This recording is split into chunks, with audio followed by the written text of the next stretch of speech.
எங்கே போகிறோன்னா கொடைக்கானல் லேக்குக்கு போகணும் அப்படின்னு பிளானு. அது போக பக்கத்துலேயே இருக்குது ரோஸ் கார்டனுக்கு, அங்கேயும் போகிற பிளானில் கொஞ்ச நேரம் கழிச்சு ரீஃப்ரெஷ்லாம் ஆகிட்டு அப்படியே பொறுமையாக. இங்கே எங்களுக்கு என்ன ப்ளஸ்னால் உங்களுக்கு வந்துட்டு சாப்பாடு சொல்லி வச்சிட்டோம். எல்லாமே ரூமில் ஆட்களே பார்த்துறாங்க. காலையிலே சாப்பாடு சாப்பிட்டோம். தோசை, பொங்கல், வடை, அதுக்கப்புறம் சட்னி. அப்புறம் நேற்று நைட்டு டின்னருக்கு வேணாம்னா சப்பாத்தி, புரோட்டா, சிக்கன் குழம்பு சாப்பிட்டோம். அப்போது நான் சொன்னேன் சிக்கன் குழம்பு எடுத்து வச்சோம், மிச்சம் நான் அடுத்த காலையில் சாப்பிட்டுக்கலாம் அப்படின்னு. அப்போ காலையில் சாப்பிட்டாச்சு.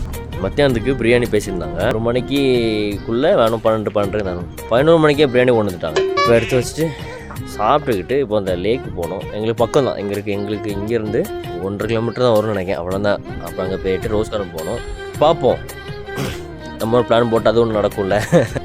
அப்புறம் இன்னொன்று, எங்களை கூப்பிட்டு வந்த அந்த அண்ணன் பேர் முத்தண்ணா. சீரியஸாக சொல்கிறேன், செம்ம கேரக்டர். நான் நம்ம ஆஃபீஸ் ட்ரிப்பு போகிற வழியில் கரெக்டாக போகணும், நல்லபடியாக கூப்பிட்டு போய்ட்டு நல்லபடியாக கூப்பிட்டு வரணும்னு. இப்போ என் தம்பிலாம் கூப்பிட்டு வரான்னா அவன் என் தம்பி அதனால் கரெக்டாக போய்ட்டு வரான். நம்ம கூட்டுற காலத்தில் டிரைவர் சேஃப்டியாக கூப்பிட்டு போகிறது. இன்னொரு மெயின் ரீசன் அவங்க கோவப்பட மாட்டாங்க. ஏன் அப்படின்னா, போகிற இடத்துல நிற்க சொல்லுவோம், திடீர்னாலும் நிற்க சொல்லுவோம், திடீர்னாலும் ஏற சொல்லுவோம்.